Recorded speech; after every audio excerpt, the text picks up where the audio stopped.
अखंड ज्योति, अक्टूबर 1941। पाप कर्मों से बचते रहो।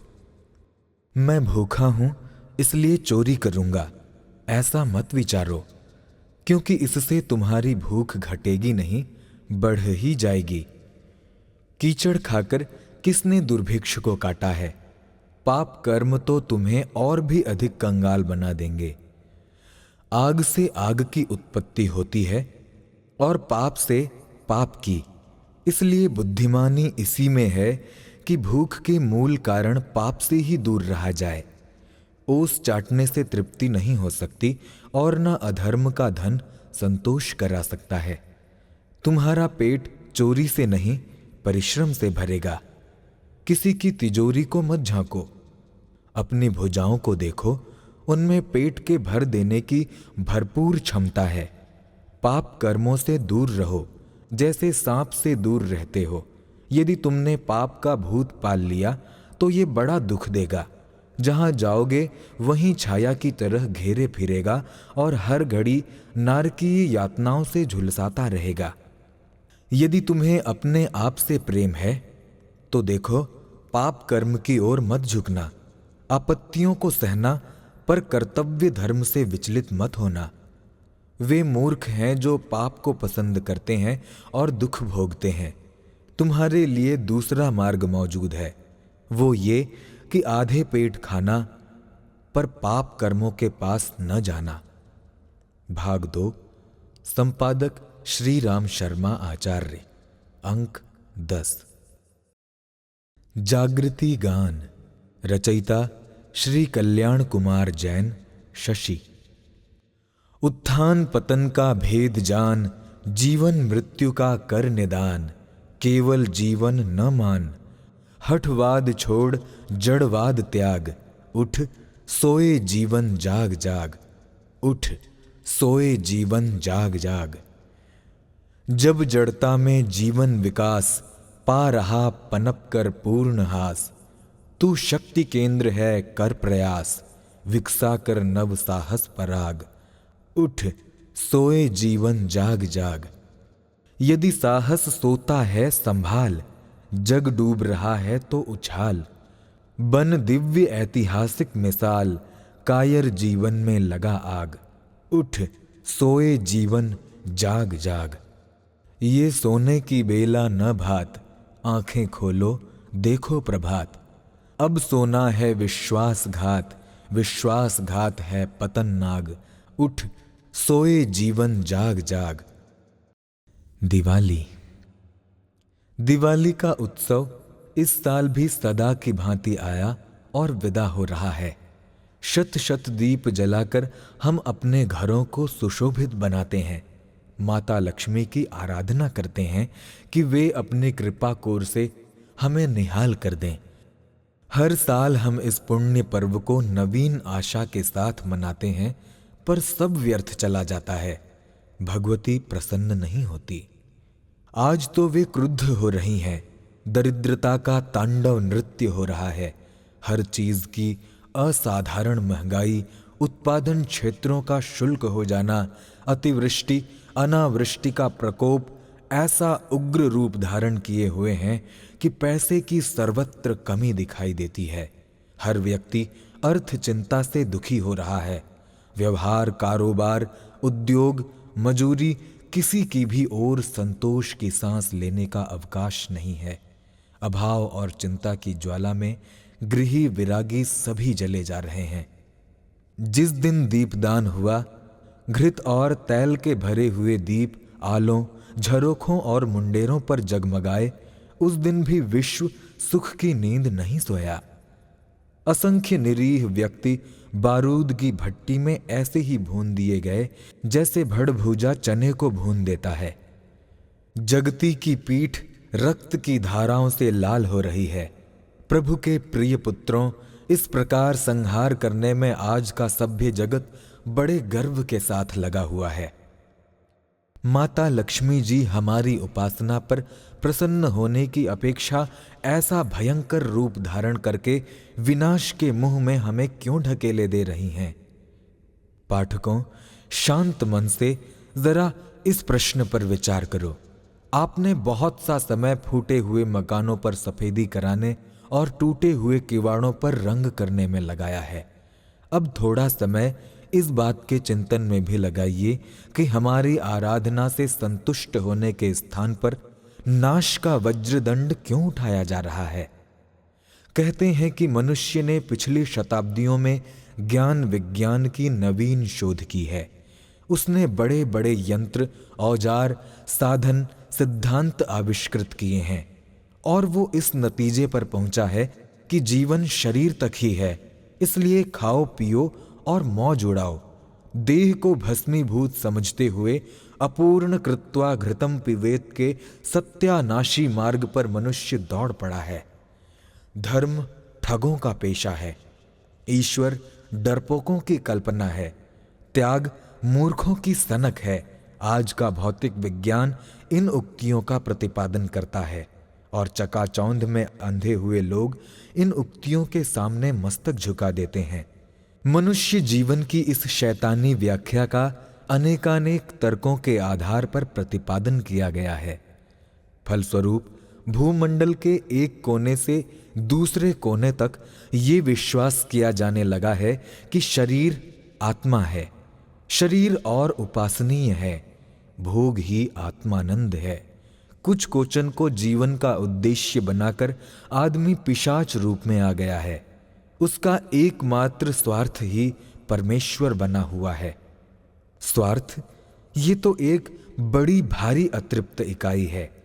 कितने विषय भोग सुख संपदा से तृप्ति हो सकती है, इसकी कोई मर्यादा नहीं।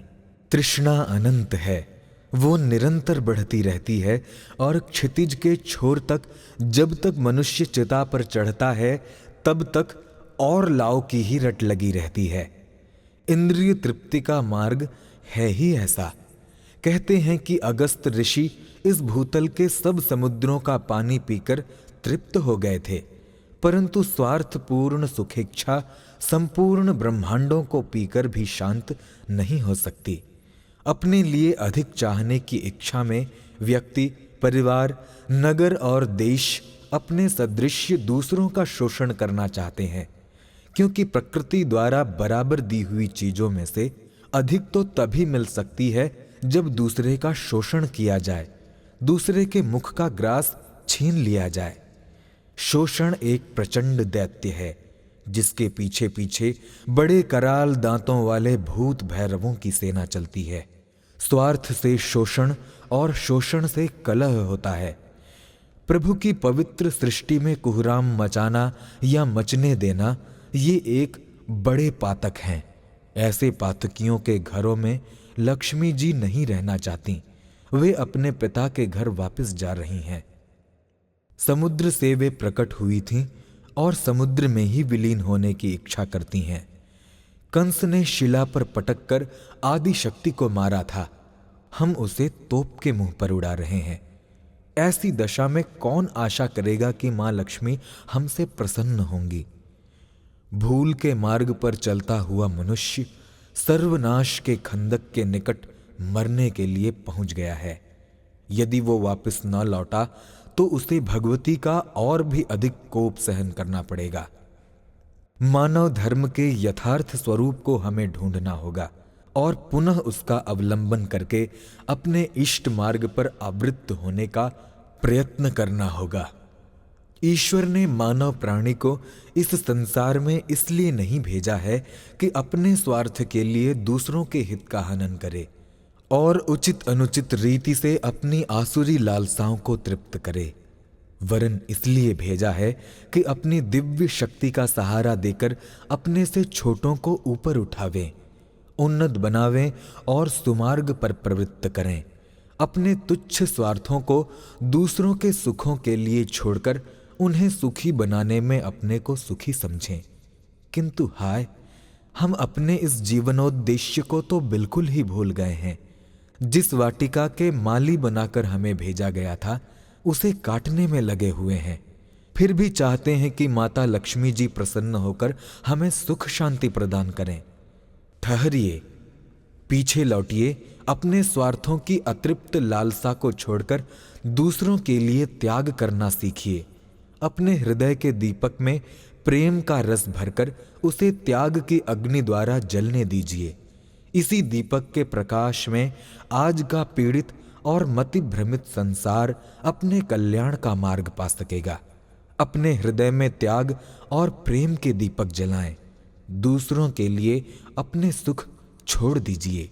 सबको अपना मानिए और आत्मीयता की भावना से उन्हें देखिए। त्याग का ये आदर्श आज के कलह कष्टों को सदा के लिए हटा सकेगा। 40 करोड़ दीपकों का प्रकाश संसार भर का पथ प्रदर्शन कर सकेगा और रूठी हुई लक्ष्मी को वापस बुला सकेगा। आत्मा का साक्षात्कार। अग्नि तत्व संसार में सब जगह व्याप्त है, परंतु वो दो वस्तुओं को घिसे बिना प्रकट नहीं होती। आत्मशक्ति परमात्म शक्ति का ही एक भाग है। परमात्मा समस्त संसार में समाया हुआ है। हमारी आत्मा उसी महातत्व की एक चिंगारी है। जैसे चिंगारी को ईंधन आदि के उपर्युक्त साधन मिले तो वो अपने छोटे रूप को असंख्य गुना करके भीषण दावानल के रूप में प्रकट हो सकती है। उसी तरह हमारी आत्मा छोटी सी अल्प शक्तिशाली मालूम पड़ती है, परंतु परमात्मा का अंश होने की वजह से उसकी पीठ भारी है। किसी राजकुमार को हम मामूली लड़के की तरह तुच्छ नहीं समझ सकते, क्योंकि उसके पिता के पास बड़ी भारी ताकत होती है। राजकुमार से बुरा व्यवहार किया और उसने अपने पिता से शिकायत कर दी तो बस उसकी खैर नहीं है। आत्मा महान परमात्म तत्व का अंश है। चिंगारी की तरह जब उसे जितनी शक्ति प्राप्त करनी होती है आसानी से प्राप्त कर लेती है। इसीलिए शास्त्रों में आत्मा को अजर, अमर, अखंड और नित्य आदि गुणों वाली बताया है। जैसे अग्नि प्रकट करने के लिए लोहा चुंबक द्वारा दिया सलाई घिसनी पड़ती है, वैसे ही आत्मा का दर्शन करने के लिए कुछ साधन करना पड़ता है। कहा है कि स्वदेह मरिणम कृत्वा प्रणवम चोत्तरारणिम ध्यान निर्मथनाभ्यासद्वम पश्येन्निगूढ़वत्, अर्थात अपने शरीर को नीचे की अरणी अग्नि उत्पन्न करने की लकड़ी और प्रणव की ऊपर की अरणी बनाकर ध्यान रूप मंथन के अभ्यास से अपने हृदय में गुप्त रूप से रहने वाले परमात्मा अर्थात आत्मा को देखना चाहिए। ब्रह्मनिष्ठ पंडित नारायणी जी दामोदर जी शास्त्री का अनुभव है कि प्रत्येक मनुष्य की आत्मा अपने मूल स्वरूप में निर्गुण, निराकार एवं नाम रूप रहित होकर भी शुद्ध सत्वमय अंतःकरण में प्रकाश रूप से उसका दर्शन होता है, और वो दर्शन होने पर मनुष्य को सत्य काम, सत्य संकल्प होकर अखंड सुख और परम शांति प्राप्त होती है। फिर उसे इस संसार में कोई भी वस्तु प्राप्त करने की नहीं रहती। वो जो इच्छा या संकल्प करता है वो बिना किसी प्रयत्न के तत्काल सिद्ध हो जाता है। उसका ये अमूल्य और दुर्लभ जीवन सफल हो जाता है। इसलिए मनुष्य को अपनी प्रकाश स्वरूप आत्मा का प्रत्यक्ष दर्शन करने के लिए प्रयत्नशील होना चाहिए, जिससे उसका ये जीवन सफल हो। आत्मा प्रकाश रूप है, ये उपनिषदीय ग्रंथों में अनेक जगह प्रतिपादित किया हुआ है। जैसे अंगुष्ठ मात्र पुरुषो ज्योतिरिवा धूमकः, अंगुष्ठ मात्रो रवितुल्य रूपः, तुच्छुभ्रम ज्योतिषाम ज्योति आदि। केवल शास्त्रों के वर्णन की ही बात नहीं है। जिन महापुरुषों को प्रकाश रूप आत्मा का दर्शन हुआ है, उन्होंने भी स्वयं अपने अनुभव का ऐसा ही वर्णन किया है, और जो साधक इस विषय का अभ्यास करेंगे उनको भी आत्मा का प्रकाश सब में अवश्य दर्शन होगा। ये अनुभव का विषय है। केवल सुनने पढ़ने मात्र से कुछ नहीं होता। जब तुम्हें फुर्सत हो बिल्कुल एकांत कमरे में जाओ। प्रातः काल का या दिन छिपे बाद का समय इस अभ्यास के लिए उत्तम है। फिर भी ये कोई विशेष प्रतिबंध नहीं है। जब अवसर मिले तभी सही कमरे में अंदर जाकर उसके दरवाजे बंद कर लो। हाँ, थोड़ा सा प्रकाश आने के लिए खिड़कियां खुली रख सकते हो। कमरे में आराम कुर्सी पर लेट जाओ। आराम कुर्सी ना हो तो मुलायम बिछौने पर पसंद के सहारे पड़े रहो। यहां किसी कष्टकर आसन पर बैठने की जरा भी जरूरत नहीं है। जिस तरह तुम्हारा शरीर आराम का अनुभव करे उसी तरह पड़े रहना ठीक है। चाहो तो लेट भी सकते हो, पर सिर शरीर की अपेक्षा कम से कम 1 फुट ऊंचा जरूर रहना चाहिए। शरीर को आराम से डाल दो और आंखें बंद कर लो। अब देह को बिल्कुल ढीली करने की कोशिश करो, मानो इसमें जान ही नहीं है। रुई का निर्जीव गद्दी पड़ा हुआ है। पहले ही दिन शायद ये अभ्यास पूरा नहीं हो सकेगा, क्योंकि नाड़ियों का तनाव ढीला करने का पहला अभ्यास न होने के कारण नसें और पेशियां अकड़ी ही रहती हैं। 15 मिनट से लेकर आधे घंटे तक का समय इसी कोशिश में लगाओ। ऐसा अनुभव करो मानो तुम अपने शरीर से अलग हो गए हो और दूर खड़े हुए इस निर्जीव पुतले को देख रहे हो। 1 सप्ताह के अभ्यास में शरीर को बिल्कुल ढीला छोड़ना तुमको आ जाएगा। ये दशा बड़े आनंद की है। शरीर को दिन रात कड़ा काम करना पड़ता है, उसे यदि कभी कभी इस तरह का आराम कुछ ही देर को मिल जाए तो बड़ी शांति का अनुभव करता है। सारे दिन बोझ ढोने वाला मजदूर यदि आध घंटे को भी सुस्ता ले तो उसे बड़ा आनंद आता है। शरीर को ढीला छोड़ने पर तुम्हें बड़ा अच्छा लगेगा और मन के भीतर एक प्रकार की स्थिरता और शांति का अनुभव करोगे। 1 सप्ताह इस शिथिलासन का अभ्यास करने के बाद अब आगे की ओर बढ़ो। अपना ध्यान श्वास के आवागमन पर लगाओ। नाक के रास्ते जब सांस भीतर जाए तो अनुभव करो कि वो जा रही है। जब निकले तब भी अनुभव करो। अर्थात मानो तुम एक चौकीदार हो और इस बात की अच्छी तरह जांच करना तुम्हारा काम है कि सांस कब आती है और कब जाती है। मन को इधर उधर डिगने मत दो। श्वास के आवागमन पर ध्यान लगाते रहो। ये ब्रह्म प्राणायाम है। इसे करते समय अपने मानस लोक को शून्य रखो। भावना करो कि तुम्हारा मस्तिष्क ही अनंत आकाश है। इसके अतिरिक्त विश्व में कहीं कोई वस्तु नहीं है। मस्तिष्क के अंदर का भाग बिल्कुल पोला और नील आकाश की तरह अनंत है। इसी आकाश में प्राण वायु आ जा रही है। मस्तिष्क के अंदर नीला आकाश जैसा शून्य मानस लोक और उसमें प्राण वायु का आना जाना। बस इन 2 ही बातों का चित्र तुम्हारे मन पर अंकित होना चाहिए।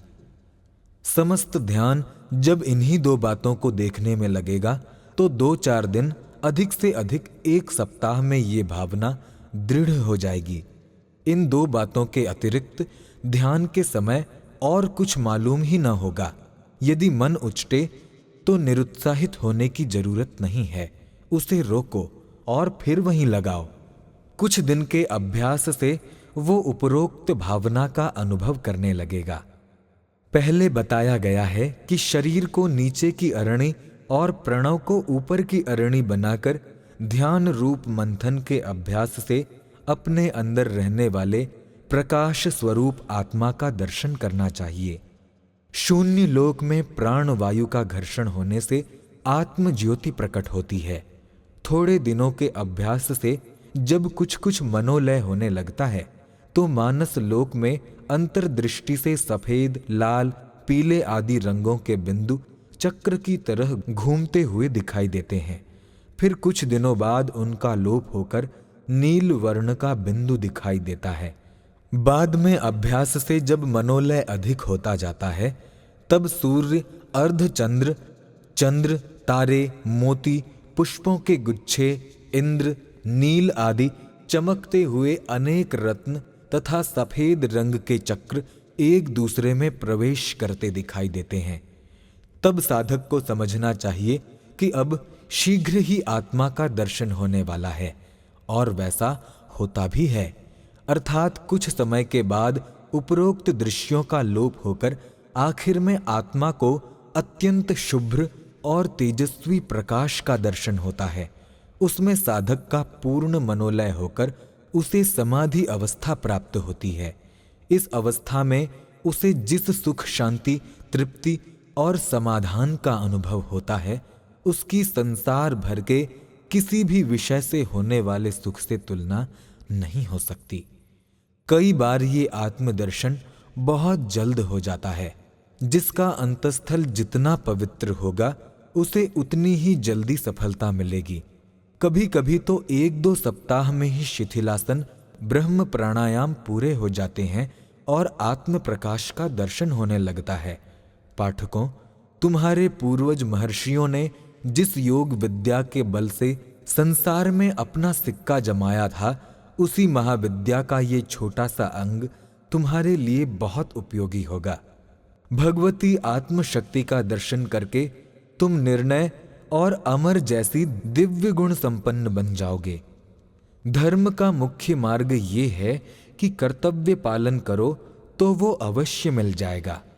कर्तव्य पालन करने में मनुष्य से डरने की जरूरत नहीं है, ईश्वर से डरने की जरूरत है। सदाचार के द्वारा तुम प्रभु के सेवक हो जाओ तो फिर जैसी प्रतिज्ञा उसने कर रखी है, तुम्हें फिर किसी बात की आवश्यकता न रहेगी। सच्चा अर्थशास्त्र इसी को कहते हैं। जो सद्गुणी है वही बुद्धिमान है, वही सज्जन है। जो सज्जन है वो सदा सुखी है। जो मनुष्य विवाद करना नहीं जानते हैं, वे बहुधा लड़ते रहते हैं। श्री रामकृष्ण परमहंस के उपदेश। मुट्ठी में लगे हुए आम को यदि दबाया जाए तो उसका कुछ रस बाहर निकल पड़ता है, पर गुठली और छिलका हाथ में ही लगा रहता है। कष्ट पड़ने पर सत्पुरुषों की आंखों से आंसू तो निकल पड़ते हैं, पर उनका धर्म विचलित नहीं होता। सुई की नोक में डोरे को तब पिरोया जा सकता है जब डोरे के सिरे को बंटकर नोकदार बना लिया जाए। ईश्वर के मार्ग में वे प्रवेश कर सकते हैं जो अपने मन को विनम्र और निर्मल बना लेते हैं। तराजू का वही पलड़ा झुका रहेगा जिसमें बोझ अधिक होगा। नम्र और सरल वो होगा जिसके पास विद्या और विवेक का बोझ होगा। जिस घड़े के पेंदे में छोटा सा भी छेद हो जाता है, उसमें पानी नहीं ठहरता। जिस मनुष्य का आचरण बुरा है, उसमें सद्गुण नहीं ठहरते। कसौटी पर घिसने से मालूम हो जाता है कि सोना खोटा है या खरा। संकट के समय विचलित न होने पर पता चलता है कि मनुष्य बुरा है या भला। अग्नि के सत्संग से काला कोयला सुनहरी रंग का हो जाता है। सत्पुरुषों के सत्संग से अज्ञान की कालिमा मिट जाती है और हृदय में ज्ञान का प्रकाश होने लगता है। फिजूल शक नहीं करना चाहिए। हमेशा प्रसन्न रहिए। चित्त को कोमल तथा हर्षान्वित बनाइए। दत्तात्रेय के 24 गुरु। गतांक से आगे 11 गुरु बना लेने पर भी दत्तात्रेय को अपना ज्ञान अपूर्ण ही मालूम हुआ और वे अधिक ज्ञान की खोज में आगे को चल दिए। चलते चलते एक सुंदर बगीचा उन्हें मिला जिसमें तरह तरह के पुष्प खिल रहे थे। अनेक पक्षी गुंजार कर रहे थे। पास ही सुंदर जलाशय भी था। शीतल और सुगंधित वायु से उपवन बड़ा ही रमणीक प्रतीत होता था। कुछ समय यहीं ठहरकर ज्ञान लाभ करने के लिए उसने डेरा डाल दिया और वहां की वस्तुओं को जिज्ञासु भाव से देखने लगे। उसने देखा कि मधुमक्खी संचय का अत्यंत लालच करके फूलों से शहद इकट्ठा कर रही है। उसे न तो स्वयं खाती है और न किसी को देती है, वरन जोड़ कर रखती जाती है।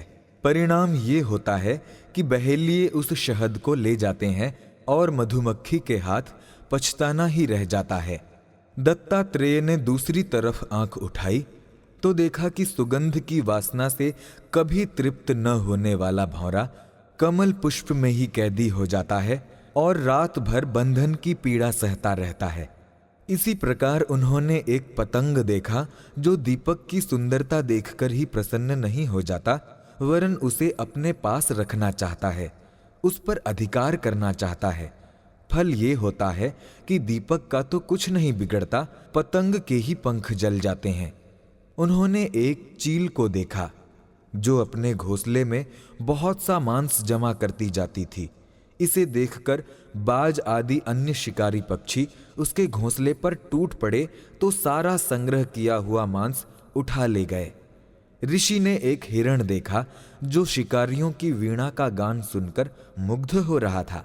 मोहित देखकर शिकारियों ने उसे पकड़ लिया और मार डाला। इसी तरह उन्होंने आटे के लोभ में मछली को जाल में फंसते और नकली हथिनी के साथ रमण करने की इच्छा करने वाले हाथी को गड्ढे में फंसकर पकड़े जाते देखा। इन सब को देखकर वे सोचने लगे, इंद्रियों की वासनाओं की गुलामी तथा काम क्रोध लोभ मोह के चंगुल में फंसना प्राणों के जीवनोद्देश्य को नष्ट कर देना है। ये शिक्षा उन्हें मधुमक्खी, भंवरे, पतंग, चील, हिरण, मछली और हाथी से प्राप्त हुई। इसलिए इन्हें भी उन्होंने अपना गुरु बना लिया। यहां से उठकर ऋषि आगे चले और देखा कि एक भील परिवार जनशून्य जंगल में रहते हैं और वहां भी उसे अन्न वस्त्र मिलता है। वे सोचने लगे, जो मनुष्य कल क्या खाएंगे इसी चिंता में मर जाते हैं, वे इस भील से सीख सकते हैं कि परमात्मा के भंडार से हर किसी को नित्य समय पर भोजन भेजा जाता है। उसे भी उसने गुरु मान लिया। वन्य प्रदेश को पार करते हुए वे एक बड़े नगर में पहुंचे। नगर के बाहर एक बाण बनाने वाला रहता था। दूर दूर तक उसके शस्त्रों की प्रशंसा थी। उसने सोचा कि इसके बारे में भले जाने कि किस प्रकार ये इतने उत्तम बाण बनाने में प्रसिद्ध हो गया है। वे उसके द्वार पर पहुंचे और देखा कि चारों ओर बड़ा कोलाहल हो रहा है। बाजे और बारातें सामने से निकल रहे हैं, पर वो अपने काम में दत्त चित्त है, किसी की ओर निगाह उठाकर भी नहीं देखता। बस इसी एक नम्रता के कारण वो इतने उत्तम हथियार बनाने में सफल होता है। उसकी एकाग्रता व शिक्षा लेते हुए उसने उसे भी गुरु भाव से प्रणाम किया। शहर में घुसने पर उसने देखा कि एक वेश्या बार बार दरवाजे पर आती है और लौट जाती है। बहुत रात व्यतीत होने पर भी उसे निद्रा नहीं आती। दत्तात्रेय ने उससे पूछा, इतनी रात व्यतीत हो जाने पर भी तुम्हें निद्रा क्यों नहीं आती और किस लिए चिंतित हो रही हो? वेश्या ने उत्तर दिया, महानुभाव, किसी धनी मित्र के आने की आशा मुझे व्याकुल किए हुए है, परंतु कोई आता नहीं। जब तक आशा लगाए बैठी रहती हूं तब तक नींद नहीं आती, और जब परमात्मा को भार डालकर निश्चिंत हो जाती हूं तो नींद आ जाती है। दत्तात्रेय ने सोचा कि परमात्मा पर निर्भर न रहना ही दुख का कारण है। इस शिक्षा को लेकर उन्होंने वेश्या को गुरु बना लिया। आगे चले तो देखते हैं कि एक लड़की रात में घर का कामकाज कर रही है। उसके यहाँ कुछ अतिथि आए हुए हैं। वो संकोचवश अपने काम की खड़बड़ में अतिथियों की निद्रा भंग नहीं करना चाहती। काम करने से चूड़ियां तो बजती ही हैं, फिर वो सब चूड़ियों को उतार देती है और केवल एक एक ही पहने रहती है। बस अब उनका बजना बंद हो जाता है। ऋषि सोचते हैं कि बहुत इकट्ठा करने से वो बजता है, किंतु एक की ही साधना करने से एक एक चूड़ी रह जाने की तरह शोर मिट जाता है और शांति मिल जाती है। ऋषि उस लड़की को भी गुरु बना लेते हैं। आगे उसने एक बालक को देखा जिसमें सांसारिक माया का प्रवेश नहीं हुआ है और उसका हृदय बिल्कुल पवित्र है। पवित्र हृदय वाला ही सच्चा योगी है, ऐसा समझते हुए उन्होंने उस बच्चे को भी गुरु बनाया। इतने गुरु बनाते हुए अब वे समुद्र के किनारे पहुंचे और देखा कि उसमें हजारों नदियां आकर मिलती हैं और अपरिमित जल बादलों द्वारा चला जाता है। वो इस हानि लाभ की तनिक भी परवाह नहीं करता और हर परिस्थिति में एक सा बना रहता है। उसने उसे भी गुरु बनाया। अंत में उनकी दृष्टि एक मकड़ी पर गई जो अपने मुंह से तार निकालती थी, उस पर चढ़ती थी, मनोरंजन करती थी और जब चाहती थी उन तारों को समेटकर पेट में रख लेती थी। इसे देखते ही उनकी आंखें खुल गईं और जिस ज्ञान का अभाव अपने में देख रहे थे वो पूरा हो गया। मकड़ी का कार्य उसने मनुष्य पर घटाया तो उसकी समझ में आया कि जीव सारे प्रपंच अपने अंदर से ही निकालता है और उन्हीं में उलझा रहता है, किंतु यदि वो सच्ची इच्छा करे तो इन सारे बखेड़ों को अपने अंदर ही समेट कर रख सकता है और मुक्ति का अधिकार प्राप्त कर सकता है। जो कुछ भला बुरा है वो अपने ही अंदर है। हम खुद ही परिस्थितियों का निर्माण करते हैं, किंतु अज्ञानवश उसका आरोपण करते रहते हैं। दत्तात्रेय को पूरा संतोष हो गया और उन्होंने मकड़ी को 24वां गुरु बनाते हुए उसे नतमस्तक होकर प्रणाम किया और आश्रम को वापस लौट गए। लोग तलाश करते हैं कि हमें धुरंधर गुरु मिले जो चुटकियों में बेड़ा पार कर दें, परंतु ऐसे प्रसंग बहुत ही कम आते हैं। कभी कभी ऐसे उदाहरण देखे भी जाते हैं तो उनका वास्तविक कारण ये होता है कि उस विषय में शिष्य के पास पर्याप्त संस्कार जमा होते हैं और वे संयोगवश एक ही झटके में खुल जाते हैं। साधारणतः हर व्यक्ति को किसी कार्य में सफलता प्राप्त करने के लिए स्वयं ही प्रयत्न करना पड़ता है। गुरु चाहे कितने ही योग्य क्यों न हो, यदि शिष्य का मन दूषित है तो उसे रत्ती भर भी लाभ न मिलेगा। इसके अतिरिक्त यदि शिष्य के हृदय में श्रद्धा है तो उसके लिए मिट्टी के गुरु भी साक्षात सिद्ध रूप होंगे। दुख का कारण। लेखक पंडित भोजराज शुक्ल, एतमादपुर, जिला आगरा। संसार के भोगों में जो राग है वही इस लोक और परलोक में दुख का हेतु है। इनसे जो वैराग्य है वही दोनों लोकों में सुख का हेतु है। राग ही अज्ञान का चिन्ह है। स्वामी विद्यारण्य जी महाराज का वचन है, रागो लिंगम बोधस्य चित्त व्यायाम भूमिषु कुतः षड्वलता तस्य यस्याग्निः कोटरे तरुः। चित्त की विस्तृत भूमि में अज्ञान के चिन्ह पदार्थों में राग ही है। जिस वृक्ष के कोटर में आग लगी है उस वृक्ष में हरियाली कैसे हो सकती है? कदापि नहीं। जिन पुरुषों की स्त्री पुत्रादि भोगों में राग बना है उनको नित्य सुख की प्राप्ति कदापि नहीं हो सकती। अब प्रश्न ये उठता है कि गृहस्थाश्रम में रहकर स्त्री पत्रादिकों में राग तो अवश्य ही कुछ न कुछ बना ही रहेगा। राग का अभाव तो किसी काल में भी न होगा। तब गृहस्थाश्रमी की मोक्ष कदापि नहीं होनी चाहिए। इस प्रश्न का समाधान ये है कि ऐसा नियम नहीं है जो गृहस्थाश्रम में सदैव काल स्त्री पुत्रादिकों में राग ही बना रहे। किसी काल में भी उनसे वैराग्य न हो, किंतु ऐसा नियम तो है कि गृहस्थाश्रम में एक न एक दुख अवश्य बना रहता है। उस दुख के बने रहने से कुछ न कुछ वैराग्य भी बना रहता है, क्योंकि विषयों में दुख बुद्धि वैराग्य का हेतु तथा सुख बुद्धि राग का हेतु है। जिस समय स्त्री पुत्रादिकों को कोई कष्ट उपस्थित होता है उसी क्षण मनुष्य अपने को तथा संसार को धिक्कार देने लगता है। जब वो कष्ट हट जाता है फिर उसका वैराग्य भी नहीं रहता। जितने बड़े बड़े महात्मा पूजनीय हुए हैं, जैसे श्री रामचंद्र जी, वशिष्ठ जी, जनक इत्यादि, इन सबको गृहस्थाश्रम में ही वैराग्य हुआ है। तथा जितने बड़े बड़े सन्यासी भी हुए हैं उनको प्रथम गृहस्थाश्रम में ही वैराग्य हुआ है। अतएव गृहस्थाश्रम ही मोक्ष का द्वार है। इससे धर्म, अर्थ, काम और मोक्ष चारों पदार्थ प्राप्त हो सकते हैं। गृहस्थाश्रमी कमल पत्रवत अनासक्त होकर रहे तो उसकी मुक्ति में कोई संदेह नहीं है। जिस काल में व्यास जी ने शुकदेव जी को राजा जनक के पास उपदेश लेने को भेजा है, उस समय शुकदेव जी ने राजा जनक के द्वार पर जाकर अपने आगमन की सूचना राजा के पास भेजी। राजा जनक ने शुकदेव जी की परीक्षा के लिए कहला भेजा, अभी द्वार पर ठहरो। 3 दिन शुकदेव जी द्वार पर खड़े ही रहे, परंतु उनको क्रोध तनिक भी न आया। तब राजा जनक ने चौथे दिन शुकदेव जी को भीतर महल में बुलाया।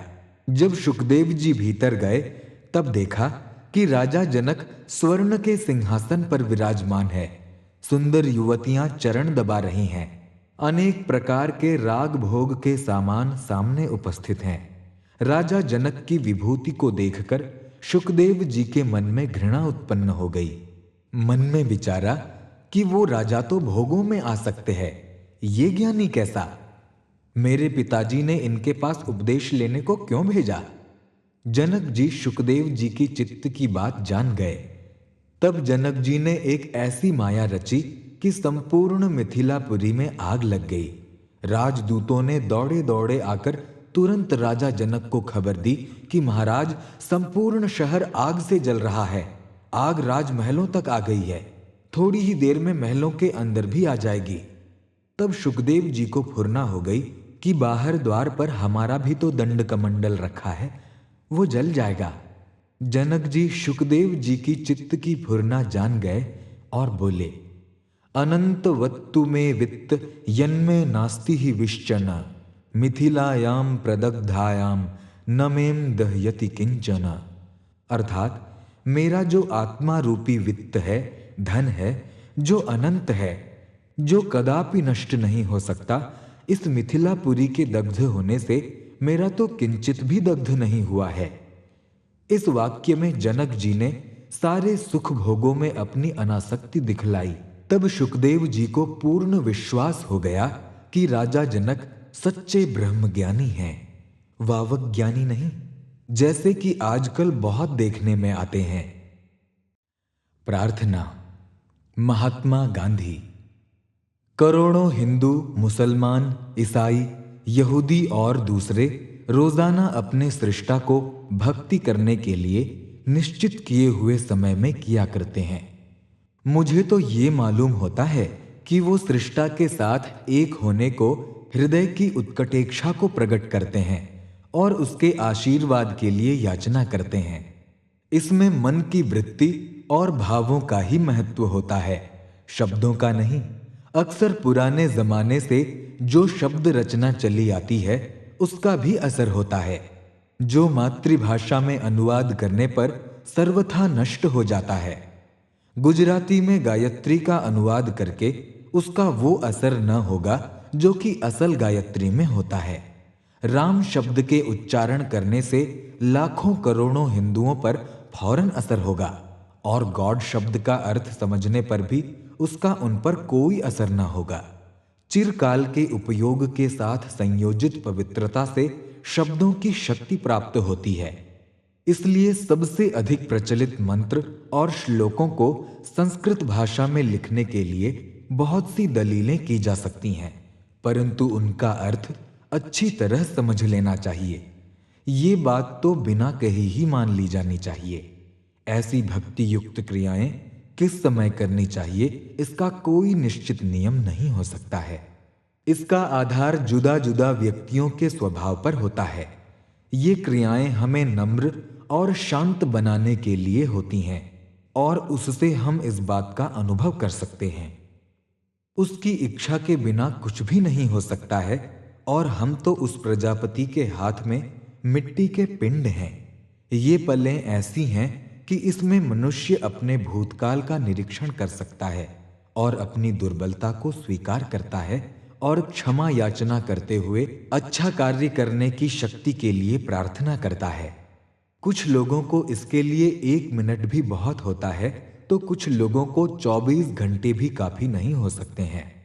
उन लोगों के लिए जो ईश्वर के अस्तित्व को अपने में अनुभव कर रहे हैं, केवल मेहनत और मजदूरी करना भी प्रार्थना हो सकती है। उनका जीवन ही सतत प्रार्थना और भक्ति के कार्यों से बना होता है। परंतु वे लोग जो पाप कर्म ही करते रहते हैं, प्रार्थना में जितना भी समय लगाएंगे उतना ही कम होगा। यदि उनमें धैर्य और श्रद्धा होगी और पवित्र बनने की इच्छा होगी, वे तब तक प्रार्थना करेंगे जब तक कि उन्हें अपने ईश्वर की पवित्र उपस्थिति का निर्णयात्मक अनुभव न होगा। सद्विचार। प्रसन्नता और कुकर्म ये 2 देश हैं। एक मनुष्य एकदम दोनों देशों में कैसे रह सकता है? जो मनुष्य सुख चाहते हैं वे कुकर्मों को अवश्य ही छोड़ देंगे। वैदिक कथाओं का रहस्य। लेखक श्री पंडित छज्जू राम शास्त्री, विद्यासागर। ब्रह्मा का अपनी पुत्री के साथ बलात्कार करना, इसके लिए उसका आकाश तक पीछा करना वेदों में प्रसिद्ध है।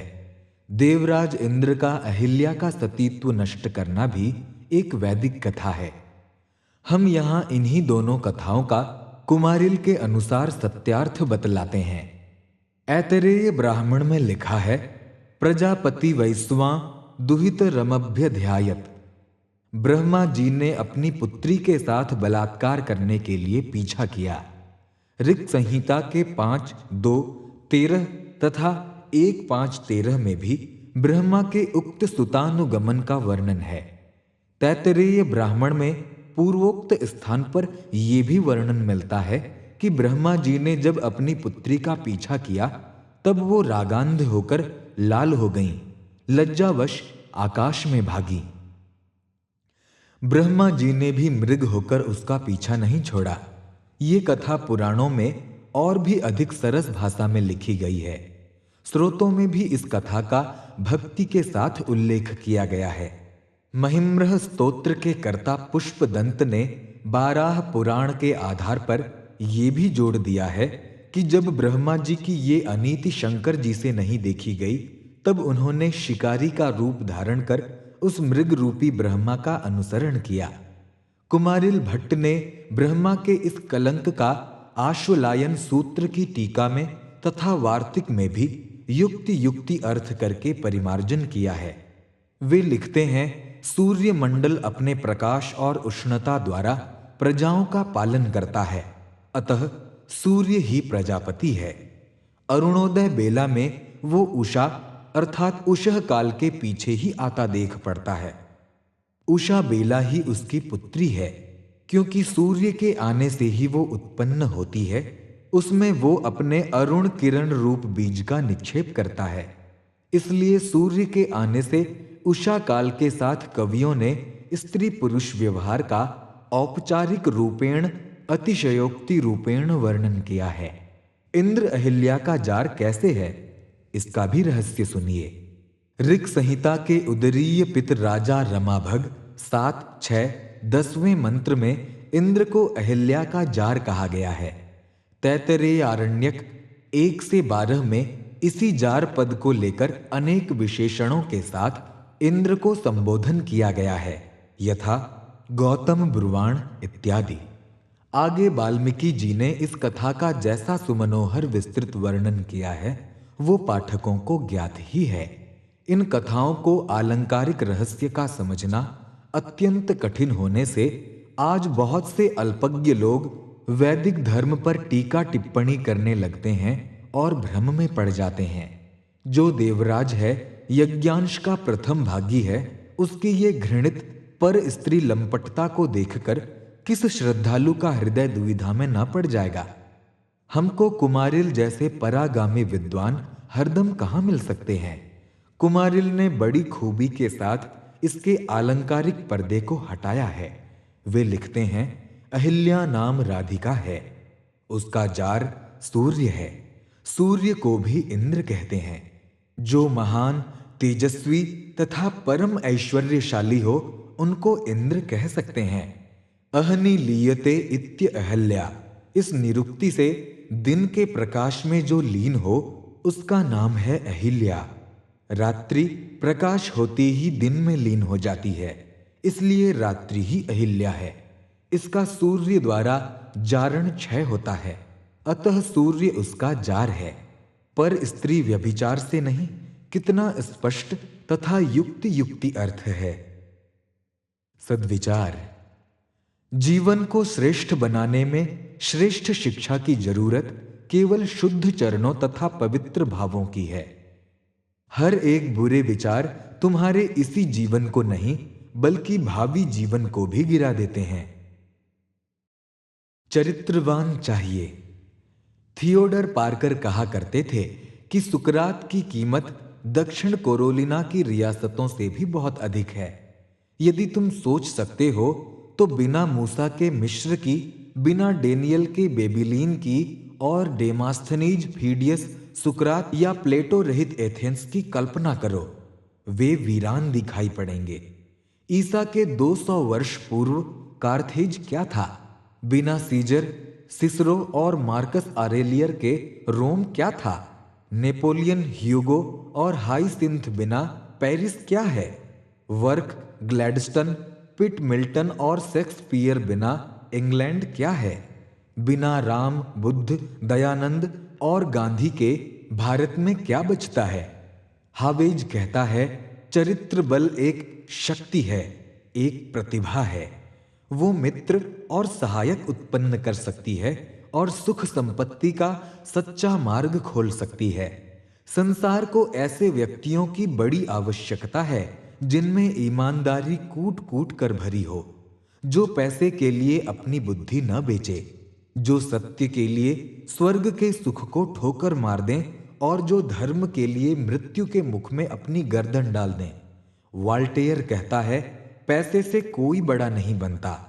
महापुरुष वह है जिसका आचरण श्रेष्ठ है। एक नीतिकार का मत है, मनुष्य का महत्व उसकी विद्या, बुद्धि, ताकत या संपत्ति में नहीं है, उसका बड़प्पन उसकी ईमानदारी और परोपकार में है। एक तत्वज्ञ का कथन है, जिसने अपने मस्तक पर कलंक का टीका नहीं लगाया और जिसकी गर्दन किसी के सामने शर्म से नहीं झुकती, वही सच्चा बहादुर है।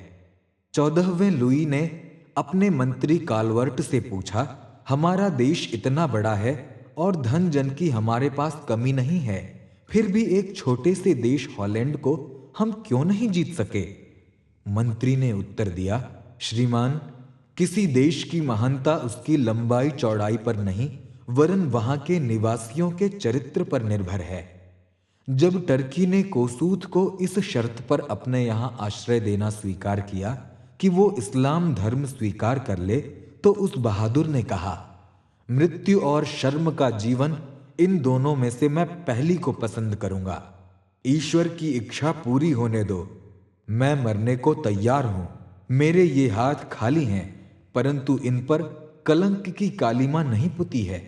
चाहे मनुष्य अशिक्षित हो, अयोग्य हो, गरीब हो या हीन कुल का हो, फिर भी यदि उसमें सच्चाई और ईमानदारी है तो वो अपने लिए उच्च स्थान प्राप्त करेगा। इमर्सन कहते हैं, चोरी करने से किसी के महल खड़े नहीं होते, दान करने से कोई दरिद्र नहीं होता। इसी प्रकार सत्य बोलने वाला न तो दुखी रहता है और न ईमानदार भूखों मर जाता है। महान पुरुषों के चरित्र में ये एक विशेषता होती है कि वे चारों ओर से तूफान उठने और आघात पड़ने पर भी जरा भी विचलित नहीं होते, वरन वज्र के समान सुदृढ़ बने रहते हैं। लिंकन एक वकील था, गरीबी से गुजर करता था, पर उसने कभी झूठे मुकदमे की पैरवी नहीं की। मिस्र का प्राचीन कालीन एक राजा लिखता है, मैंने किसी बालक या स्त्री को कष्ट नहीं दिया, किसी किसान के साथ असद्व्यवहार नहीं किया। मेरे राज्य में विधवा को यह मालूम नहीं होता था कि वो अनाथ हो गई है। कितने आश्चर्य की बात है कि लोग इस बात को नहीं जानते कि दुनिया को उनकी योग्यता की अपेक्षा चरित्र अधिक पसंद है। उच्च आचरण के कारण ही लिंकन अमेरिका का राष्ट्रपति बना था। क्या ईसा मर गया? शिव, दधीची या हरिश्चंद्र का अस्तित्व मिट गया? क्या वाशिंगटन और अब्राहम लिंकन नहीं रहे? क्या बंदा, बैरागी और वीर हकीकत दुनिया में नहीं है? रोज हजारों आदमी मरते हैं, उन्हें कोई जानता तक नहीं, किंतु श्रेष्ठ आचरण मनुष्य का सुनहला स्मारक खड़ा कर देता है जो युगों युगों तक चमकता रहता है। ऐश्वर्य भोगी राजाओं की अपेक्षा जंगल जंगल खाक छानते फिरने वाले राणा प्रताप अधिक सुखी हैं। बैरिस्टर गांधी की अपेक्षा साधु गांधी का महत्व अधिक है। भाग्यवान और अभागे। लेखक ऋषि तिरुवल्लुवर। कौन अभागा है और कौन भाग्यवान है, इसकी एक कसौटी मैं तुम्हें बताए देता हूं। जो आदमी क्रियाशील है, उत्साही है, आशावान है, वो भाग्यवान है। भाग्य लक्ष्मी उसके घर का रास्ता पूछती पूछती खुद पहुंच जाएगी। सुस्ती, निद्रा, आलस्य, प्रमाद, भूल जाना, काम को टालना, ये लक्षण जिनमें हैं, समझ लो कि वो अभागे हैं। उनके भाग्य की नौका अब तब डूबने ही वाली है। याद रखो, आलस्य में दरिद्रता का और परिश्रम में लक्ष्मी का निवास है।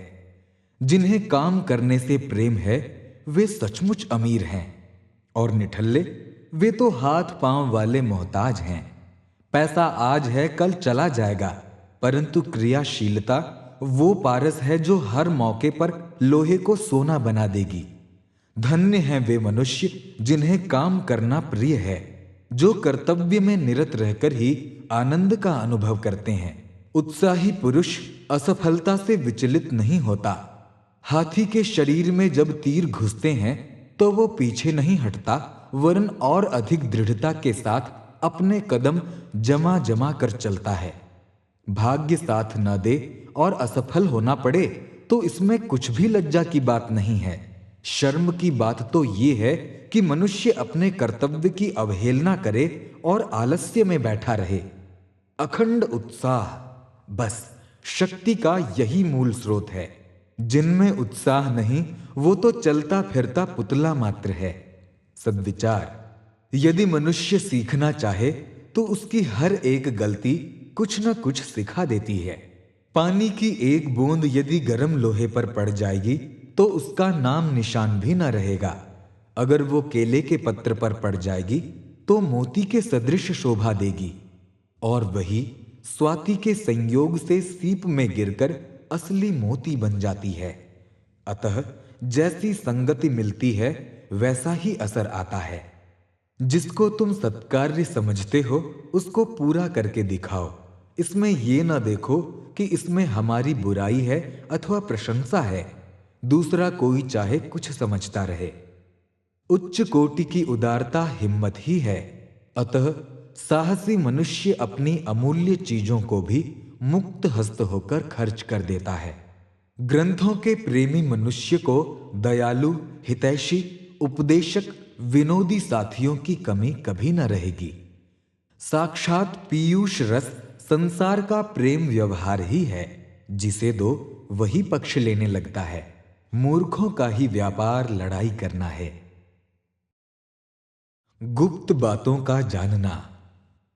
हमारा ज्ञान बहुत सीमित है। केवल सुनी हुई और अनुभव में आई हुई बातों की ही जानकारी हमें होती है, परंतु संसार में और भी अनेक जानने योग्य बातें मौजूद हैं जिन्हें ज्ञान इंद्रियों की सहायता से नहीं जाना जा सकता। विश्व में बहुत सारा ज्ञान छिपा पड़ा है। जिनमें सामर्थ्य है वे उसे अनायास ही जान लेते हैं और उसका लाभ उठाते हैं। सभी ज्योतिषी, भविष्य वक्ता, मूक प्रश्न बताने वाले, मन की बात जानने वाले और भूत भविष्य की जानकारी रखने वाले झूठे दंभी होते हों सो बात नहीं है। इनमें से कितनों में बड़ी विचित्र सामर्थ्य होती है और वे अपने ज्ञान से बड़ा आश्चर्य उत्पन्न कर देते हैं। जिस अवस्था में दिव्य ज्ञान का अनुभव होता है उसे समाधि अथवा क्लेरोवायंस कहते हैं। क्लेरोवायंस का तात्पर्य है स्पष्ट देखना। धुंधली ज्ञानेंद्रियां जिस बात को नहीं देख पाती, उन्हें जानने योग्य सूक्ष्म इंद्रियों को यदि जागृत कर लिया जाए तो ये अवस्था प्राप्त हो सकती है। बाह्य मस्तक से घुड़दौड़, तर्क श्रृंखला और अस्थिरता एवं सांसारिक झंझटों का बहुत अधिक दबाव जब मन के ऊपर पड़ता है तब वो धुंधला हो जाता है। किंतु यदि हम अंतर्मुखी होने का अभ्यास करें, बाहरी झंझटों की अपेक्षा आत्म साधना में अधिक मन लगावें, तो हम समाधि अवस्था के निकट होते जा सकते हैं। योग की वो समाधि जिसमें रक्त का संचालन और श्वास प्रश्वास क्रिया बंद हो जाने पर भी मनुष्य जीवित रहता है, यहाँ उस अवस्था का उल्लेख नहीं किया जा रहा है, क्योंकि वो बहुत ही ऊंची चीज है और साधना में पारंगत साधुओं को छोड़कर साधारण लोगों के लिए संभव नहीं है। छोटी श्रेणी की समाधि साधारण लोगों को भी प्राप्त हो जाती है और उसके लिए संज्ञाहीन होने की कोई आवश्यकता नहीं है। हठ योग की पुस्तकों में समाधि की 7 कक्षाएं बताई हैं।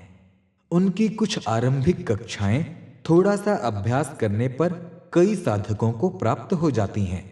कितने ही उदाहरण ऐसे देखे जाते हैं जिनमें अशिक्षित, असभ्य और अज्ञानी मनुष्यों में ये सामर्थ्य जागृत होती है और वे गुप्त बातों को आश्चर्यजनक रीति से बताते हैं।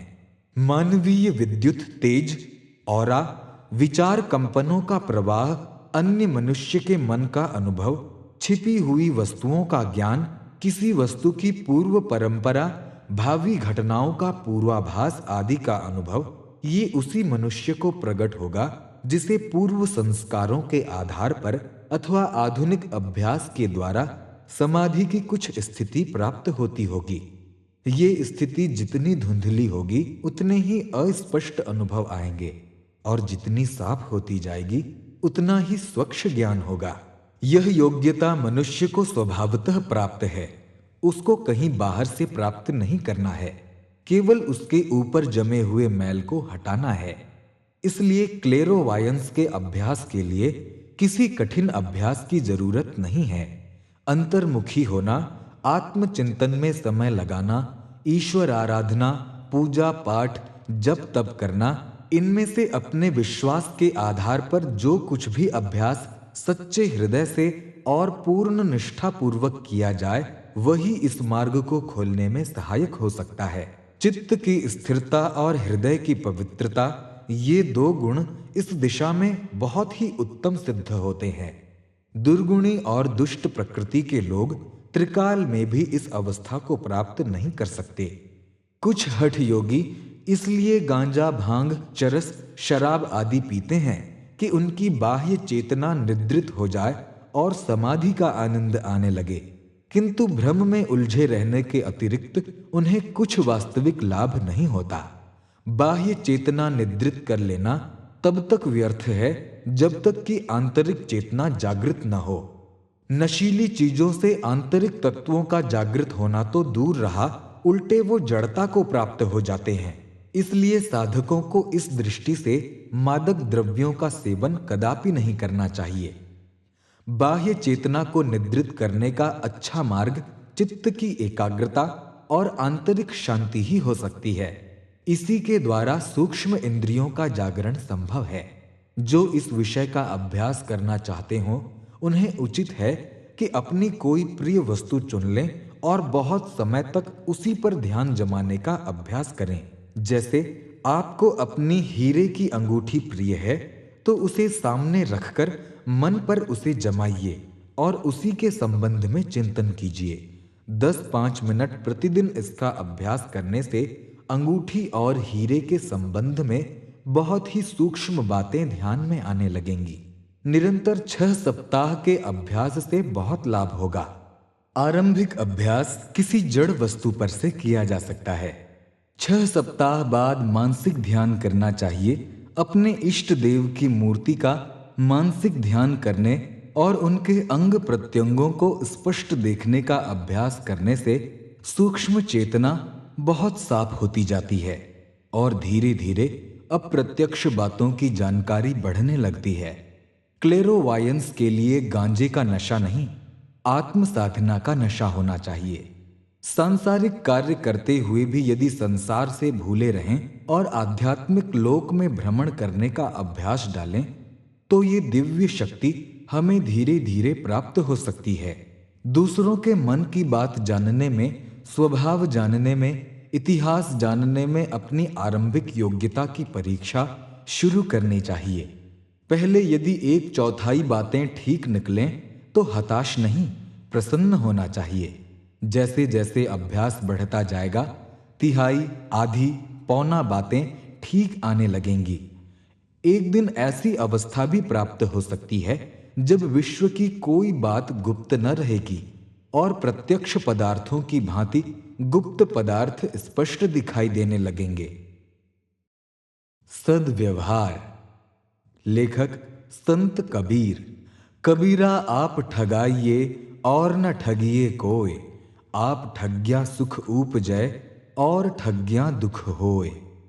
जाघर साध न सेवयहीं, हरि की सेवा नाही, ते घर मरघट सारखे, भूत बसहि तिन माही।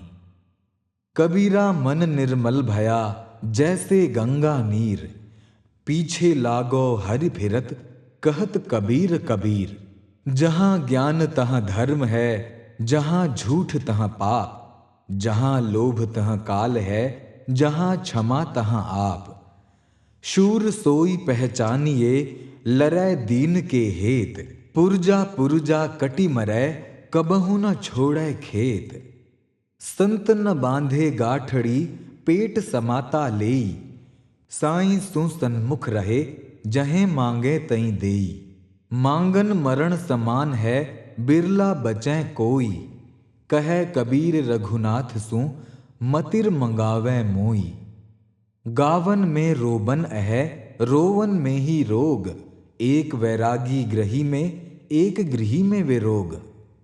कबीरा संगत साधु की, कभी न निष्फल होए, चंदन ऐसी बावना, नीच न कहसी कोय। कबीरा बन बन में फिरा, कारण अपने राम, राम सरीखे जन मिले, तिन सारे सब काम। कबीरा चंदन का बिरे, बैठो आक पलास, आप सरीखे कर लिए, जे बैठे उन पास। कबीरा खाई कोट की, पानी पीवे न कोई, मारी मरूं कुसंग की, केला काटे बेरी। वह हाले वह चीरिए, साखित रंग न फेरी। ऊंचे कुल क्या जन्मिया, जो करनी ऊंच न होए, सुवर्ण कलश सुरा भरी, साधु निंदै सोए। कबीर तन पंखी भया, जह मन तह उड़ी जाए, जो जैसी संगत करे, सो तैसे फल खाए। क्या कर्म क्या अकर्म। स्वर्गीय स्वामी विवेकानंद जी महाराज। जो बात एक देश में नीति की समझी जाती है, वही बात दूसरे देश में नीति की बिल्कुल विघातक समझी जाती है। कुछ देशों में चचेरी बहन से विवाह करना साधारण व्यवहार की बात है, किंतु अन्य कई देशों में यही चाल नीति के बिल्कुल विरुद्ध मानी जाती है। कई देशों में साली से विवाह करना पाप समझते हैं, कई में उसे ऐसा नहीं समझते। कई देशों में एक पुरुष के एक समय में एक ही पत्नी होना नीति की बात मानी जाती है, परंतु दूसरे कई देशों में एक ही समय में 4-5 अथवा 150 स्त्रियों का होना भी एक साधारण चाल है। इसी प्रकार नीति के अन्य सिद्धांतों का भी अव्यवहार्य रूप प्रत्येक देश में भिन्न भिन्न पाया जाता है। कर्तव्य का भी यही हाल है। कई जगह ऐसा समझा जाता है कि मनुष्य यदि कोई एक काम नहीं करता तो वह कर्तव्यच्युत हो जाता है, परंतु अन्य देशों में वही कार्य करने वाला मूर्ख समझा जाता है। यद्यपि वास्तविक दशा ऐसी है, तथापि हम लोग सदैव यही समझते हैं कि साधारणतया नीति और कर्तव्य के विचार संपूर्ण मानव जाति में एक ही हैं। अब हमारे सामने प्रश्न खड़ा होता है कि हम अपनी उपर्युक्त समझ और उपर्युक्त बातों के व्यवहार्थ स्वरूप की भिन्नता के अनुभव का मेल कैसे मिलावें। बस परस्पर विरोधी अनुभवों की एक वाक्यता करने के लिए दो मार्ग खुले हुए हैं। एक मार्ग ये है कि ये समझा जाए कि मैं जो कुछ कहता अथवा करता हूं वही ठीक है, और वैसा न करने वाले अन्य लोग मूर्ख तथा अनीतिवान हैं। परंतु ये मार्ग मूर्खों का है। चतुरों का मार्ग इससे भिन्न है। वे कहते हैं कि भिन्न भिन्न देश काल और भिन्न भिन्न परिस्थितियों के कारण एक ही सिद्धांत के व्यवहार में भेद दिखाई देते हैं, परंतु वास्तविक में ये बाहर से दीख पड़ने वाले भेदभाव सच्चे नहीं हैं। इस सिद्धांत की निरर्थकता न दिखलाकर केवल परिस्थिति की भिन्नता मात्र दिखलाते हैं। पंडितों का मत ये है कि सिद्धांत चाहे एक ही हो तो भी उसका व्यावहारिक स्वरूप परिस्थिति के अनुसार बदलना संभव है। न सिर्फ संभव है वरन आवश्यक भी है। सत्यनारायण का व्रत। पंडित शिव नारायण जी शर्मा, हेडमास्टर, आगरा। सत्य की साधना में प्रवृत्त होते ही अनेक प्रलोभन और विघ्न आपको सत्य मार्ग से डिगाने की चेष्टा करेंगे। कभी ऐसा भी देखोगे कि मिथ्या का आश्रय लेने से ही आप धन, ऐश्वर्य, यश, गौरव आदि पार्थिव सुख भोग की वस्तुएं अनायास प्राप्त कर सकते हैं। किंतु उस दशा में ऐसे प्रलोभन के हाथ से बचने की चेष्टा करो। मिथ्या का आश्रय लेकर समस्त पृथ्वी का आधिपत्य भी मिले तो उसे तुच्छ समझो। सत्य धर्म के आश्रय में रहकर यदि सदा दरिद्री रहना पड़े, भिक्षा से निर्वाह करना पड़े, लांछित होना पड़े, चाहे मृत्यु भी हो जाए, तो भी उसे सहस्र गुण श्रेय समझो। ऐसा मनोबल लाने की चेष्टा करो। यदि तुम देखो कि असत्य के प्रलोभन से तुम्हारा चित्त दुर्बल हो गया है, तो काय मनोवाक्य से दुर्बल के बल भगवान के चरणों में सर्वतो भाव से शरणागत हो जाओ। प्रभो, हमें बल दीजिए। हमारा मन मिथ्या के जाल पर मुग्ध होना चाहता है। जानते हैं कि ये मिथ्या है, असत्य है, इसका परिणाम बुरा है, तथापि दुर्बल मन किसी प्रकार मिथ्या का प्रलोभन त्याग नहीं कर सकता। इस मिथ्या प्रलोभन से हमारी रक्षा कीजिए प्रभु। ऐसी प्रार्थना करने से भगवान निश्चय ही रक्षा करेंगे। और यदि उनकी शरण लेने पर अनेक बार सफलता न भी हो तो भी हताश न होइए, बल्कि कहिए कि यथार्थ रूप से हम प्रार्थना नहीं कर सके हैं, इस कारण सफलता नहीं हुई। याद रखिए कि बार बार की अकृत कार्यता ही अभीष्ट सिद्धि का पूर्व लक्षण है। योगी के लिए सब कुछ संभव है। महामहोपाध्याय आचार्य पंडित गोपीनाथ जी कविराज, MA। बहुत दिनों पहले की बात है, जिस दिन महापुरुष परमहंस विशुद्धानंद जी महाराज का पता लगा था, तब उनके संबंध में बहुत सी अलौकिक शक्ति की बातें सुनी थीं। बातें इतनी असाधारण थीं कि उन पर सहसा कोई विश्वास नहीं कर सकता था। अवश्य ही अचिंत्य भहिमानः खलु योगिनः, इस शास्त्र वाक्य पर मैं विश्वास करता था। और देश विदेश के प्राचीन एवं नवीन युगों में विभिन्न संप्रदायों के जिन विभूति संपन्न योगी और सिद्ध महात्माओं की कथाएं ग्रंथों में पढ़ता था, उनके जीवन में संघटित अनेकों अलौकिक घटनाओं पर भी मेरा विश्वास था। तथापि आज भी हम लोगों के बीच में ऐसे कोई योगी महात्मा विद्यमान हैं, ये बात प्रत्यक्षदर्शी के मुंह से सुनकर भी ठीक ठीक हृदयंगम नहीं कर पाता था। इसलिए एक दिन संदेह नाश तथा औत्सुक्य की निवृत्ति के लिए महापुरुष के दर्शनार्थ में गया। उस समय संध्या समीप प्रायः थी। सूर्यास्त में कुछ ही काल अवशिष्ट था। मैंने जाकर देखा, बहुसंख्यक भक्तों और दर्शकों से घिरे हुए एक पृथक आसन पर एक सौम्य मूर्ति महापुरुष व्याघ्र चर्म पर विराजमान है। उनके सुंदर लंबी दाढ़ी है, चमकते हुए विशाल नेत्र हैं, पकी हुई उम्र है, गले में जनेऊ है, शरीर पर कषाय वस्त्र है और चरणों में भक्तों के चढ़ाए हुए पुष्प और पुष्पमालाओं के ढेर लगे हैं। पास ही एक स्वच्छ काश्मीरोपल से बना हुआ गोल यंत्र विशेष पड़ा है। महात्मा उस समय योग विद्या और प्राचीन आर्ष विज्ञान के गूढ़तम रहस्यों की उपदेशक के बहाने साधारण रूप में व्याख्या कर रहे थे। कुछ समय तक उनका उपदेश सुनने पर जान पड़ा कि इसमें अनन्य असाधारण विशेषता है, क्योंकि उनकी प्रत्येक बात पर इतना जोर था मानो वे अपनी अनुभव सिद्ध बातें कह रहे हैं, केवल शास्त्र वचनों की आवृत्ति मात्र नहीं है।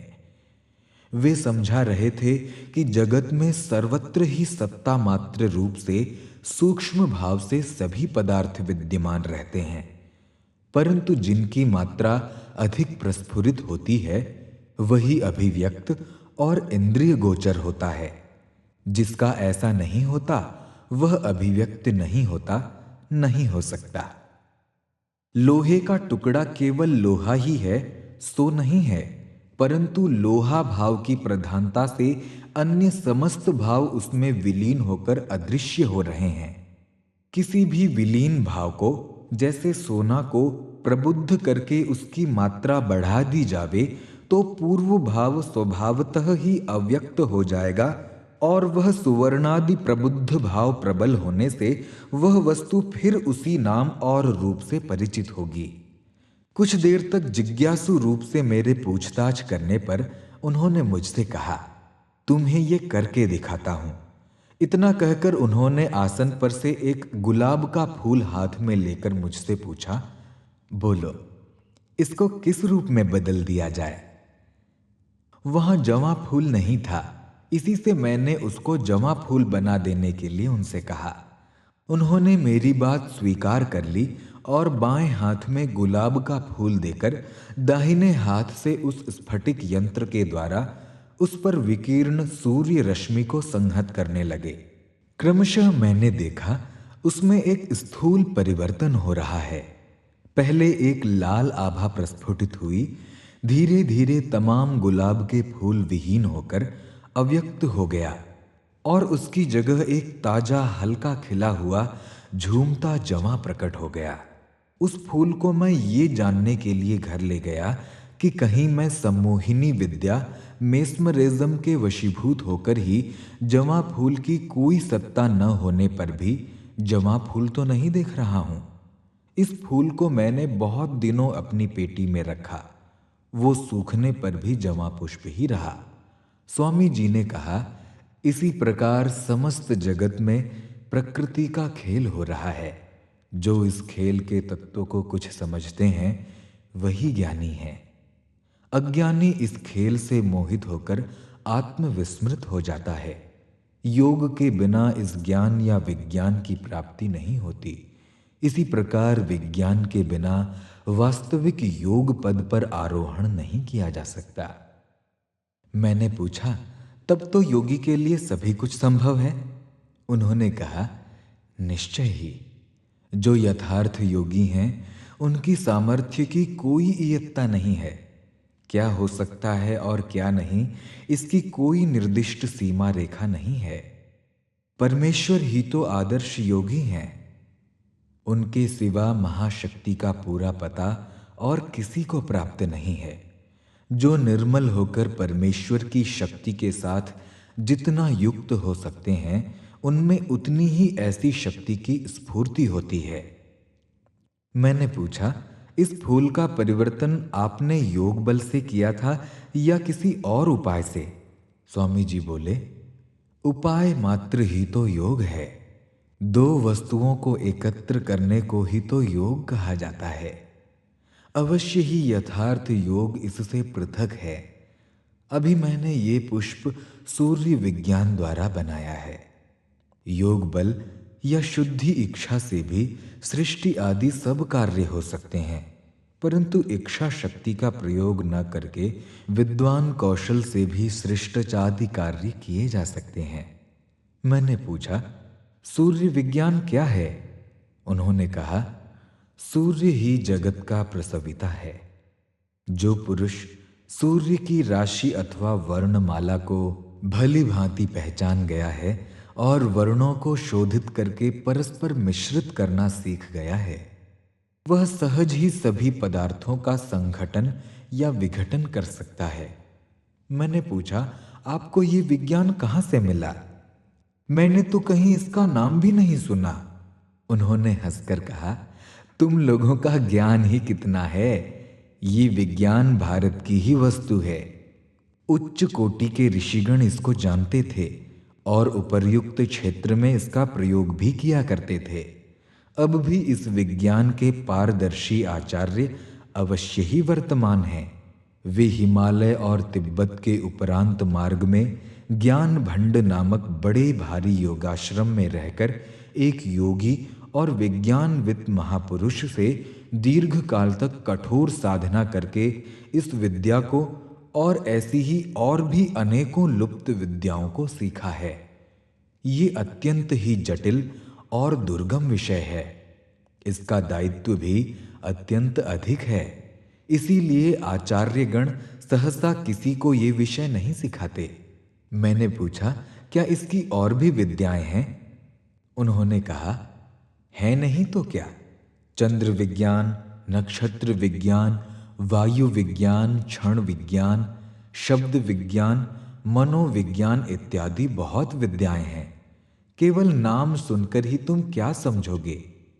तुम लोगों ने शास्त्रों में जिन विद्याओं के नाम मात्र सुने हैं, उनके अतिरिक्त और भी न मालूम कितना क्या है। कल्याण। ये एक दैवी कानून बाजारों चौरायों पर भी लिख देना चाहिए कि ईश्वर की आंखों में मिर्चें पटकना स्वयं ही अंधा बनना है। वनस्पति घी 4 आना सेर। विद्यार्थी ओम प्रकाश शुक्ल, एतमादपुर। वनस्पति घी का बाजार में खूब प्रचार है। साधारण जनता इसे घासलेट के नाम से पुकारती है और समझती है कि किसी विलायती घास आदि का ये सत्व है। व्यापारी लोग इसकी बड़ी प्रशंसा करते हैं। फलस्वरूप जनता भ्रम में पड़ जाती है। वनस्पति घी और कुछ नहीं, मामूली तेलों को दवाओं से रूपांतर करके उसमें घी का इत्र मिला दिया जाता है। जिन दवाओं से तेलों का रूपांतर किया जाता है वे हानिकारक होती हैं। उनकी मिलावट से वे तेल और भी हानिकारक हो जाते हैं। कभी कभी तो सस्ते मछली के तेल आदि से भी ये बनाया जाता है। जो लोग 9-10 आने सेर इस वनस्पति घी को खरीदते हैं, वे शुद्ध तेल इस्तेमाल करें तो सस्ता भी पड़ेगा और हानिकारक भी न होगा। आगे कुछ ऐसे उपाय बताए जाते हैं जिनके द्वारा तेल भी घी की तरह सेंकने या दाल साग में काम ला सकते हैं। तेल की जो गंध आती है वो भी न आवेगी। 5 सेर असली सरसों का तेल लेकर उसमें पाव भर दही डाल दो। कढ़ाई में आंच पर चढ़ाकर मंदी मंदी आंच से पकाओ।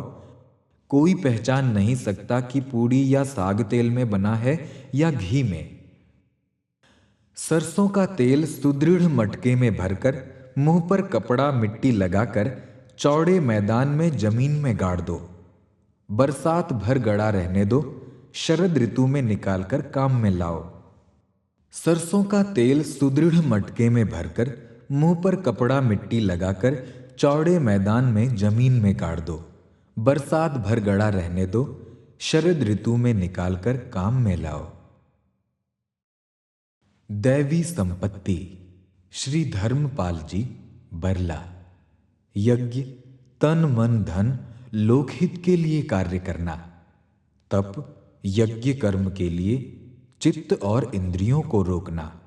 दान, सत्संग, धार्मिक ग्रंथों का पठन पाठन, महात्माओं के दर्शन करने की इच्छा रखना, मन में सदैव शुभ और पवित्र विचारों को उठाते रहना, अपने कर्तव्य को सच्चाई और ईमानदारी से करना, अनाथ, गरीब, अपाहिजों पर दया करना और उनकी सहायता करना, विद्यादान, अतिथि सेवा और मन का प्रसन्न होना आदि सभी उत्तम कर्म ईश्वर प्राप्ति के साधन हैं।